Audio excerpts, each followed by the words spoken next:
ਦੋਸਤੋ ਪੰਜਾਬੀ ਟ੍ਰਿਬਿਊਨ ਦੇ ਰੋਜ਼ਾਨਾ ਪ੍ਰੋਗਰਾਮ ਵੇਲੇ ਦੀ ਗੱਲ ਵਿੱਚ ਤੁਹਾਡਾ ਸਵਾਗਤ ਹੈ। ਮੈਂ ਆਤਿਸ਼ ਗੁਪਤਾ ਤੁਹਾਡੇ ਸਾਹਮਣੇ ਹਾਜ਼ਰ ਹਾਂ ਤੇ ਅੱਜ ਅਸੀਂ ਗੱਲ ਕਰਾਂਗੇ ਲਖੀਮਪੁਰ ਸ਼ਰਧਾਂਜਲੀ ਸਮਾਗਮ ਅਤੇ ਮੋਦੀ ਨੇ ਮਨੁੱਖੀ ਅਧਿਕਾਰਾਂ ਤੇ ਚੁੱਪੀ ਤੋੜੀ। ਸਾਡੇ ਨਾਲ ਇਸ ਵਿਸ਼ੇ ਤੇ ਗੱਲਬਾਤ ਕਰਨ ਲਈ ਵਿਸ਼ੇਸ਼ ਤੌਰ ਤੇ ਹਾਜ਼ਰ ਨੇ ਉੱਘੇ ਪੱਤਰਕਾਰ ਸ਼੍ਰੀ ਹਮੀਰ ਸਿੰਘ ਜੀ। ਹਮੀਰ ਜੀ, ਤੁਹਾਡਾ ਬਹੁਤ ਬਹੁਤ ਸਵਾਗਤ ਹੈ ਜੀ। ਸ਼ੁਕਰੀਆ ਆਤਿਸ਼। ਹਮੀਰ ਜੀ, ਉੱਤਰ ਪ੍ਰਦੇਸ਼ ਦੇ ਲਖੀਮਪੁਰ ਖੀਰੀ 'ਚ ਜਿਹੜੀ ਮੰਦਭਾਗੀ ਘਟਨਾ ਵਾਪਰੀ ਸੀ, ਜਿਸ ਦੌਰਾਨ 4 ਕਿਸਾਨਾਂ ਦੀ ਜਿਹੜੀ ਫੌਤ ਹੋ ਗਈ ਸੀ, ਅੱਜ ਉਹਨਾਂ ਕਿਸਾਨਾਂ ਦੇ ਜਿਹੜਾ ਸ਼ਰਧਾਂਜਲੀ ਸਮਾਗਮ ਰੱਖਿਆ ਗਿਆ ਜੋ ਕਿ ਲਖੀਮਪੁਰ ਖੀਰੀ ਵਿੱਚ ਹੀ ਰੱਖਿਆ ਗਿਆ ਸੀ। ਅਸੀਂ ਜਾਣਨਾ ਚਾਹਾਂਗੇ ਲਖੀਮਪੁਰ ਖੀਰੀ ਤੋਂ ਇਲਾਵਾ ਦੇਸ਼ 'ਚ ਕਿੱਥੇ ਕਿੱਥੇ ਜਿਹੜੇ ਹੈਗੇ ਆ ਕਿਸਾਨਾਂ ਨੂੰ ਸ਼ਰਧਾਂਜਲੀ ਦਿੱਤੀ ਗਈ ਹੈ, ਉਹਨਾਂ ਸਮਾਗਮਾਂ 'ਚ ਕੌਣ ਕੌਣ ਪਹੁੰਚਿਆ ਅਤੇ ਉੱਥੇ ਦਾ ਕਿਸ ਤਰ੍ਹਾਂ ਹੀ ਕਾਰਗੁਜ਼ਾਰੀ ਦੇਖਣ ਨੂੰ ਮਿਲੀ ਹੈ। 3 ਅਕਤੂਬਰ ਨੂੰ ਜਿਹੜੇ ਜਦੋਂ ਕਿਸਾਨ ਆ ਰਹੇ ਸੀਗੇ ਉਪ ਮੁੱਖ ਮੰਤਰੀ ਦੇ ਹੈਲੀਪੈਡ ਦੇ ਉੱਤੇ ਪ੍ਰੋਟੈਸਟ ਕਰਕੇ ਵਾਪਸ, ਜਿਨ੍ਹਾਂ 'ਤੇ ਗੱਡੀ ਚੜ੍ਹਾ ਕੇ 4 ਕਿਸਾਨ, ਇੱਕ ਪੱਤਰਕਾਰ ਰਮਨ ਕਸ਼ਯਪ ਅਤੇ 3 ਜਿਹੜੇ ਬੀਜੇਪੀ ਦੇ ਬੰਦੇ ਕਹਿੰਦੇ ਨੇ ਕਿ ਉਹਨਾਂ ਦੀ ਮੌਤ, 8 ਬੰਦਿਆਂ ਦੀ ਜਿਹੜੀ ਮੌਤ ਹੋਈ ਉਸ ਸਮੇਂ। ਔਰ ਇਹਦੇ ਵਿੱਚ ਜਿਹੜਾ ਸ਼ਰਧਾਂਜਲੀ ਸਮਾਰੋਹ ਸੀ, ਮਤਲਬ 5 ਸਮੇਤ ਪੱਤਰਕਾਰ ਵੀ ਅਤੇ 4 ਦਾ ਇਕੱਠਾ ਕੀਤਾ ਗਿਆ ਜਿਹੜਾ ਕਿਸਾਨ ਸੰਯੁਕਤ ਕਿਸਾਨ ਮੋਰਚੇ ਵੱਲੋਂ, ਕਿਉਂਕਿ ਇਹ ਸੀ ਕਿ ਉਹ ਵੀ ਆਪਣਾ ਕੰਮ ਕਰਦੇ ਉਸੇ ਦੌਰਾਨ ਹੀ ਜਿਹੜਾ ਸ਼ਹੀਦ ਉਸ ਹੋਏ ਨੇ। ਸੰਯੁਕਤ ਕਿਸਾਨ ਮੋਰਚੇ ਦਾ ਇੱਕ ਫੈਸਲਾ ਸੀਗਾ, ਜਿਵੇਂ ਪਹਿਲਾਂ ਤੋਂ ਹੀ ਆ, ਜਦ ਤੋਂ ਚੱਲਦਾ 1 ਸਾਲ ਤੋਂ, ਕਿ ਕਿਸੇ ਸਿਆਸਤਦਾਨ ਨੂੰ ਬੋਲਣ ਸਟੇਜ 'ਤੇ ਕਿਸਾਨ ਮੋਰਚੇ ਦੀ ਤੋਂ ਨਹੀਂ ਦਿੱਤਾ ਜਾਏਗਾ, ਪਲੱਸ ਨਾ ਸਟੇਜ 'ਤੇ ਬੈਠਣ ਦੀ ਗੱਲ ਹੈ। ਹਾਂ, ਵੈਸੇ ਸਵਾਗਤ ਹੈ, ਕੋਈ ਆਮ ਹਮਦਰਦੀ ਵਜੋਂ ਆ ਕੇ ਅਰਦਾਸ ਅੰਤਮ ਅਰਦਾਸ ਸ਼ਾਮਲ ਹੋਣਾ ਚਾਹੁੰਦਾ ਹੈ।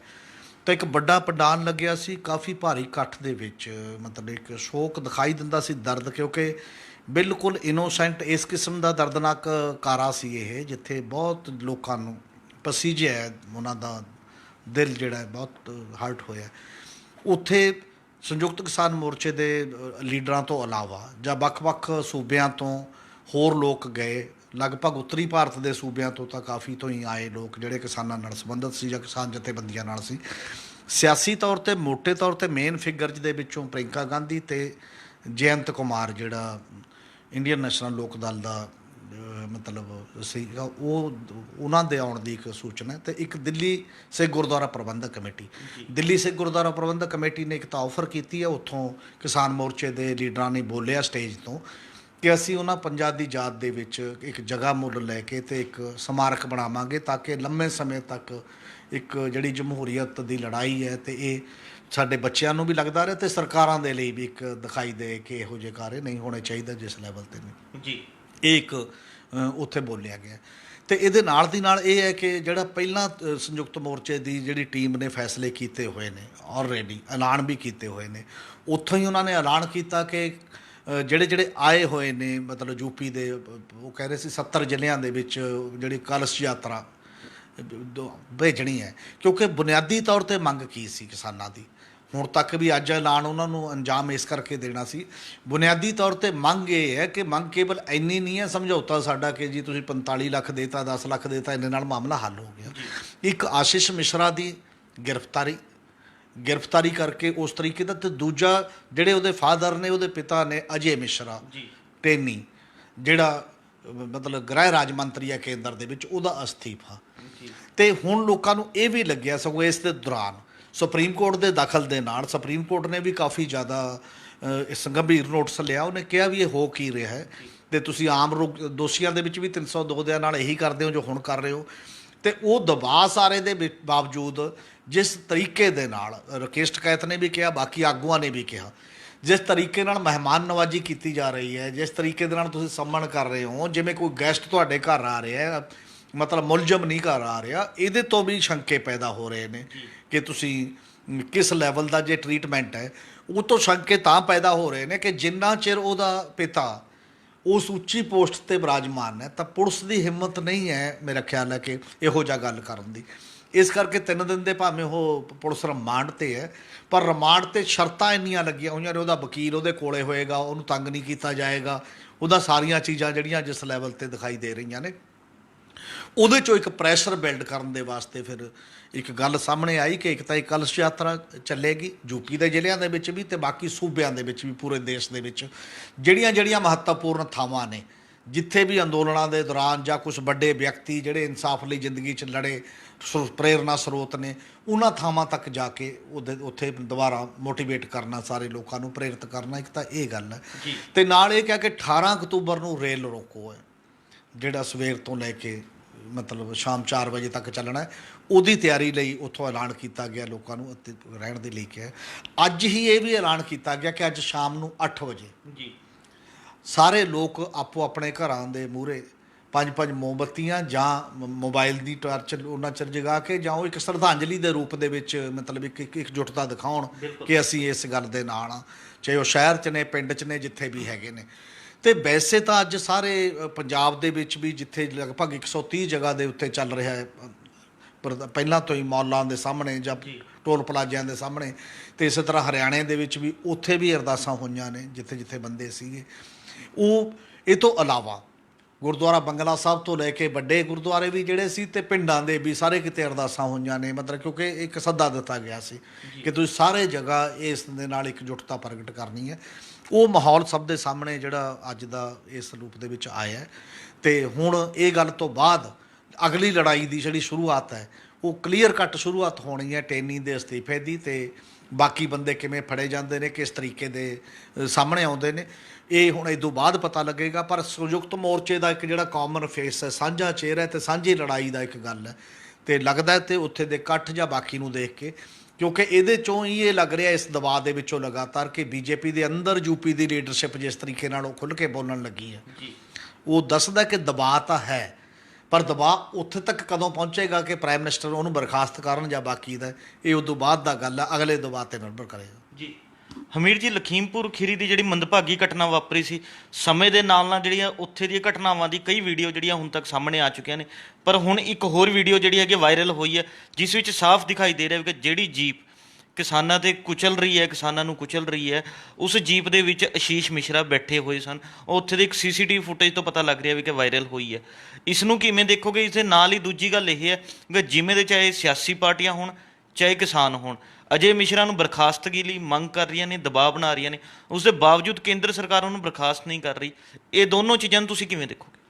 ਇੱਕ ਤਾਂ ਕਲੀਅਰ ਗੱਲ ਹੈ ਕਿ ਕੁਝ ਕਾਫੀ ਜ਼ਿਆਦਾ ਸਬੂਤ, ਤਾਂ ਕਈ ਤਾਂ ਇਹੋ ਜਿਹੇ ਕੇਸ ਆਉਂਦੇ ਨੇ ਜਿਹ 'ਚ ਕੋਈ ਸਬੂਤ ਨਹੀਂ ਹੁੰਦਾ, ਤਾਂ ਵੀ ਧਾਰਾ ਲੱਗ ਗਈ ਤਾਂ ਬੰਦਿਆਂ ਨੂੰ ਫੜਿਆ ਜਾਂਦਾ ਅਤੇ ਉਹਨਾਂ ਤੋਂ ਪੁੱਛਗਿੱਛ ਕੀਤੀ ਜਾਂਦੀ ਹੈ ਕਿ ਤੁਸੀਂ ਦੱਸੋ ਕਿੱਥੇ ਹੈ। ਇਹਦੇ 'ਚ ਤਾਂ ਕਾਫੀ ਸਬੂਤ ਪਹਿਲਾਂ ਹੀ ਮਤਲਬ ਮੌਜੂਦ ਨੇ, ਐਸੀ ਕੋਈ ਗੱਲ ਨਹੀਂ ਹੈ। ਮੰਤਰੀ ਦੇ ਨਾਂ 'ਤੇ ਉਹ ਗੱਡੀ ਹੈ, ਮੰਤਰੀ ਦੇ ਨਾਂ 'ਤੇ ਗੱਡੀ, ਜਿਹਦੇ ਨਾਂ 'ਤੇ ਕੋਈ ਵਹੀਕਲ ਹੋਵੇ, ਕੋਈ ਵੀ ਮਰਡਰ ਹੋ ਜਾਏ, ਪਹਿਲਾਂ ਉਹ ਤੋਂ ਵੀ ਪੁੱਛਗਿੱਛ ਕੀਤੀ ਜਾਂਦੀ ਤੇਰੀ ਗੱਡੀ ਲੈ ਕੇ ਕੌਣ ਗਿਆ, ਕਿਵੇਂ ਲੈ ਕੇ ਗਿਆ, ਕਦੋਂ ਲੈ ਕੇ ਗਿਆ, ਅਤੇ ਕਿਹੜੇ ਬੰਦੇ ਨੇ, ਤੁਸੀਂ ਉਹਨੂੰ ਜਾਣਦੇ ਹੋ ਜਿਹੜਾ ਲੈ ਕੇ ਗਿਆ, ਉਹਨੂੰ ਜਾਣਦੇ ਹੋਵੋਗੇ ਨਾ, ਬਿਨਾਂ ਜਾਣਦੇ ਨੂੰ ਤਾਂ ਦੇ ਨਹੀਂ ਦਿਓਗੇ, ਉਹਨਾਂ ਦੇ ਨਾਮ ਉਹਨਾਂ ਤੋਂ ਪੁੱਛੋਗੇ। ਇੱਥੇ ਤਾਂ ਪੁੱਛਗਿੱਛ ਵਾਲਾ ਹੀ ਸਵਾਲ ਨਹੀਂ ਹੈ ਹਜੇ ਉਸ ਪਾਸੇ ਵੱਲ ਤੁਰਿਆ। ਅਤੇ ਅਗਲੀ ਗੱਲ ਇਹ ਹੈ ਕਿ ਜਦੋਂ ਤੁਸੀਂ ਟਕਰਾਅ ਦੇ ਵਿੱਚ ਪੈਂਦੇ ਹੋ, ਇੱਕ ਕੰਟੀਨਿਊਟੀ ਇੱਦੋਂ ਪਹਿਲਾਂ ਮੰਤਰੀ 25 ਤਰੀਕ ਦਾ ਬਿਆਨ ਦਿੰਦੇ ਨੇ ਕਿ ਅਸੀਂ 2 ਮਿੰਟਾਂ 'ਚ ਸਿੱਧੇ ਕਰ ਦਾਂਗੇ, ਫਿਰ ਉਹ ਸੇਮ ਡੇ ਜਾ ਕੇ ਉਹ ਅੰਗੂਠਾ ਐਵੇਂ ਦਿਖਾ ਕੇ ਜਾਂਦੇ ਨੇ ਵੀ ਤੁਸੀਂ ਮੇਰਾ ਕੀ ਕਰ ਲਓਗੇ, ਦੇਖੋ ਮੈਂ ਫੰਕਸ਼ਨ ਕਰ ਰਿਹਾ, ਤੁਸੀਂ ਜੋ ਮਰਜ਼ੀ ਕਰ ਲਓ। ਅਤੇ ਜਦੋਂ ਕਿਸਾਨ ਇਕੱਠੇ ਹੋ ਕੇ ਉੱਥੇ ਜਾਂਦੇ ਨੇ, ਹੈਲੀਪੈਡ 'ਤੇ ਡਿਪਟੀ CM ਨੂੰ ਉਤਰ ਨਹੀਂ ਦਿੰਦੇ, ਤਾਂ ਉਹ ਹਾਰ ਮਹਿਸੂਸ ਕਰਦਾ ਹੈ ਕਿਤੇ ਨਾ ਕਿਤੇ। ਪੁਲਿਸ ਲੱਭਦੀ ਹੁੰਦੀ ਹੈ ਕਾਰਨ, ਮੋਟਿਵ, ਇਹਦੇ ਪਿੱਛੇ ਮੋਟਿਵ ਕੀ ਹੈ। ਮੋਟਿਵ ਬੜਾ ਕਲੀਅਰ ਹੈ। ਮੋਟਿਵ ਇਹ ਦਿਖਾਈ ਦੇ ਰਿਹਾ ਕਿ ਜਿਹੜਾ ਬੰਦਾ ਚੈਲੰਜ ਕਰਦਾ ਬਾਰ-ਬਾਰ, ਸੇਮ ਡੇ ਵੀ ਕਰਦਾ, ਉਦੋਂ ਪਹਿਲਾਂ ਵੀ ਕਰਦਾ, ਅਤੇ ਜਦੋਂ ਉਹਦਾ ਚੈਲੰਜ, ਉਹਦੀ ਚੁਣੌਤੀ ਨੂੰ ਕਬੂਲ ਕਰਕੇ ਦੂਜੀ ਧਿਰ ਇਹ ਕਹਿੰਦੀ ਹੈ ਕਿ ਅਸੀਂ ਆਪਣੀ ਗੱਲ ਮਨਵਾਵਾਂਗੇ, ਤੇਰੀ ਨਹੀਂ ਚੱਲਣ ਦਿਆਂਗੇ, ਐਦੋਂ ਵੱਡਾ ਮੋਟਿਵ ਕੀ ਹੋਊਗਾ? ਕਿਉਂ ਨਹੀਂ ਉਹ ਮਰਵਾ ਸਕਦਾ ਬੰਦੇ, ਕਿਉਂ ਨਹੀਂ ਉਸ ਬਾਕੀ ਉਹਦੀ ਬੈਕਗਰਾਊਂਡ ਉਹ ਹੋਵੇ ਜਿੱਥੇ ਪਹਿਲਾਂ ਹੀ 302 ਦੇ ਪਰਚੇ ਹੋਣ, ਉਹਦਾ ਪਿਛੋਕੜ ਵੀ ਉਹ ਹੋਵੇ। ਜੇ ਯੂਪੀ ਪੁਲਿਸ ਨੂੰ ਅਜੇ ਵੀ ਮੋਟਿਵ ਦਿਖਾਈ ਨਹੀਂ ਦਿੰਦਾ ਜਾਂ ਬਾਕੀ ਦਾ, ਤਾਂ ਇਹ ਤਾਂ ਸਿੱਧਾ ਸਵਾਲ ਹੈ ਕਿ ਉਹ ਤਾਂ ਇਹੋ ਜਿਹੀ ਐਨਕ ਲਾਤੀ ਹੈ ਦਬਾਅ ਦੀ ਕਿ ਤੁਸੀਂ ਇਹਨੂੰ ਦੇਖਣਾ ਨਹੀਂ ਹੈ। ਹੁਣ ਜਿਹੜਾ ਉਹ ਪਿੱਛੋਂ ਜਿੰਨੀਆਂ ਵੀਡੀਓ ਜੋ ਪਹਿਲਾਂ ਆਈਆਂ ਨੇ ਕਿ ਸੁਭਾਵਿਕ ਤਰੀਕੇ ਨਾਲ ਜਾ ਰਹੇ ਬੰਦਿਆਂ ਦੇ ਬੈਕ ਤੋਂ ਜਾ ਕੇ ਤੁਸੀਂ ਵਾਰ ਕੀਤਾ ਅਤੇ ਬੈਕ ਤੋਂ ਬੰਦੇ ਮਰੇ ਨੇ, ਅਤੇ ਉਹ ਸਾਰੀਆਂ ਚੀਜ਼ਾਂ ਦੇ ਸਾਹਮਣੇ। ਹੁਣ ਦੀ ਜਿਹੜੀ ਨਵੀਂ ਵੀਡੀਓ ਇਹ ਹੈ ਕਿ ਉੱਥੇ ਦੁਕਾਨਾਂ 'ਤੇ 2 CCTV ਕੈਮਰੇ ਸੀਗੇ, ਅਤੇ ਉਹ CCTV ਕੈਮਰੇ 'ਚ ਕਿਹਾ ਜਾ ਰਿਹਾ ਕਿ ਸਫੈਦ ਜਿਹੜੀ ਸ਼ਰਟ ਵਾਲਾ ਬੰਦਾ ਜਿਹੜਾ ਡਰਾਈਵਰ ਸੀਟ ਦੇ ਬਰਾਬਰ ਬੈਠਾ ਹੈ, ਅਤੇ ਉਹ ਤੇ ਉਦੋਂ ਬਾਅਦ ਕਿਹਾ ਜਾ ਰਿਹਾ ਕਿ ਜਿੱਥੇ ਦੰਗਲ ਹੋ ਰਿਹਾ ਸੀ ਉੱਥੇ ਵੀ, ਅਤੇ ਉਦੋਂ ਬਾਅਦ ਵੀ ਆਸ਼ੀਸ਼ ਮਿਸ਼ਰਾ ਦੇ ਉਹੀ ਸ਼ਰਟ ਹੈ ਅਤੇ ਉਹੀ ਬੰਦਾ ਹੈ, ਅਤੇ ਉਹ ਉੱਥੇ ਬੈਠਾ ਨਜ਼ਰ ਆ ਰਿਹਾ ਉਹਦੇ 'ਚ। ਜੇਕਰ ਇਹਦੀ ਸਕਰੀਨਿੰਗ ਹੋਏਗੀ ਸ਼ਾਇਦ ਜ਼ਿਆਦਾ ਪੁਖਤਾ ਗੱਲ ਹੋ ਜੇ। ਜਦ ਉੱਥੇ ਚਸ਼ਮਦੀਦ ਗਵਾਹ ਨੇ, ਚਸ਼ਮਦੀਦ ਗਵਾਹ ਕਹਿੰਦੇ ਨੇ ਕਿ ਅਸੀਂ ਦੇਖਿਆ ਉਹ ਗੋਲੀਆਂ ਚਲਾਉਂਦੇ ਗਏ ਨੇ ਅਤੇ ਪੁਲਿਸ ਉਹਨੂੰ ਲੈ ਕੇ ਚਲੀ ਗਈ, ਉਹ ਗੰਨੇ ਦੇ ਖੇਤਾਂ ਵੱਲ ਲੈ ਕੇ ਚਲੀ ਗਈ, ਤੇ ਚਸ਼ਮਦੀਦ ਗਵਾਹਾਂ ਦੇ ਆਧਾਰ ਤੇ ਤਾਂ ਕੋਰਟ ਵੀ ਕੰਮ ਕਰਦੀ ਹੈ ਤੇ ਇਹ ਵੀ ਮਤਲਬ ਕੰਮ ਕਰਦੇ ਨੇ। ਤੁਸੀਂ ਕਹਿੰਦੇ ਉਹ ਤੋਂ ਪੁੱਛਦੇ ਆ ਹਜੇ, ਤੇ ਬਾਕੀ ਦੀ ਕੋਈ ਗੱਲ ਨਹੀਂ ਹੈ। ਇਹ ਕਿਤੇ ਨਾ ਕਿਤੇ ਦਿਖਾਈ ਦੇ ਰਿਹਾ, ਇਸ ਲੈਵਲ ਦਾ ਸਵਾਲ ਹੈ ਕਿ ਜਿਹੜਾ ਲੋਕਾਂ ਦੇ ਵਿੱਚ ਇੱਕ ਸ਼ੱਕ ਪੈਦਾ ਕਰਦਾ, ਇੱਕ ਡਾਊਟ ਪੈਦਾ ਕਰਦਾ ਕਿ ਨਹੀਂ ਉਸ ਲੈਵਲ ਦੀ ਪੁੱਛਗਿੱਛ ਹੋ ਰਹੀ ਜਿਸ ਲੈਵਲ ਦੀ ਪੁੱਛਗਿੱਛ ਹੋਣੀ ਚਾਹੀਦੀ ਹੈ। ਜਾਂ ਇਹ ਗੱਲ ਹੀ ਤਾਂ ਪੁਲਿਸ ਵੀ ਮੰਨੀ ਹੈ, ਜਿੰਨਾ ਵੀ ਅਖਬਾਰਾਂ 'ਚ ਹੁਣ ਤੱਕ ਆਇਆ ਕਿ ਉਹ ਕਹਿ ਰਿਹਾ ਕੋਆਪਰੇਟ ਨਹੀਂ ਕਰ ਰਿਹਾ, ਦੱਸ ਨਹੀਂ ਰਿਹਾ। ਇਸ ਮਿੰਟ ਤੋਂ ਲੈ ਕੇ 2-2:30 ਵਜੇ ਤੋਂ ਲੈ ਕੇ 4:30 ਵਜੇ ਤੱਕ ਉਹਦਾ ਮੋਬਾਈਲ ਉਹਦੇ ਨੇੜੇ ਤੇੜੇ ਘੁੰਮ ਰਿਹਾ ਹੈ। ਉਹ ਮੋਬਾਈਲ ਕਿੱਥੇ ਸੀ ਉਹ ਆਪਦੇ ਆਪ ਨੂੰ ਸਾਬਤ ਨਹੀਂ ਕਰ ਪਾ ਰਿਹਾ ਕਿ ਮੈਂ ਉਸ ਸਮੇਂ ਦੰਗਲ ਦੇ ਵਿੱਚ ਸੀ, ਜਦ ਜਿਵੇਂ ਉਹਦਾ ਫਾਦਰ ਕਹਿ ਰਿਹਾ ਸੀ ਉਹ ਤਾਂ ਉੱਥੇ ਸੀ ਦੰਗਲ ਵਾਲੀ ਥਾਂ 'ਤੇ। ਫਿਰ ਹੋਰ ਕੀ ਕਿੰਨੀਆਂ ਕੁ ਚੀਜ਼ਾਂ ਇਨਵੋਲਵ ਨੇ, ਮਤਲਬ ਚਾਹੀਦੀਆਂ ਨੇ ਜਿਹੜੀਆਂ ਸਬੂਤ ਦੇ ਤੌਰ 'ਤੇ ਇਸ ਲੈਵਲ 'ਤੇ ਨੇ, ਉਹ ਤਾਂ ਕਲੀਅਰ ਗੱਲ ਹੈ।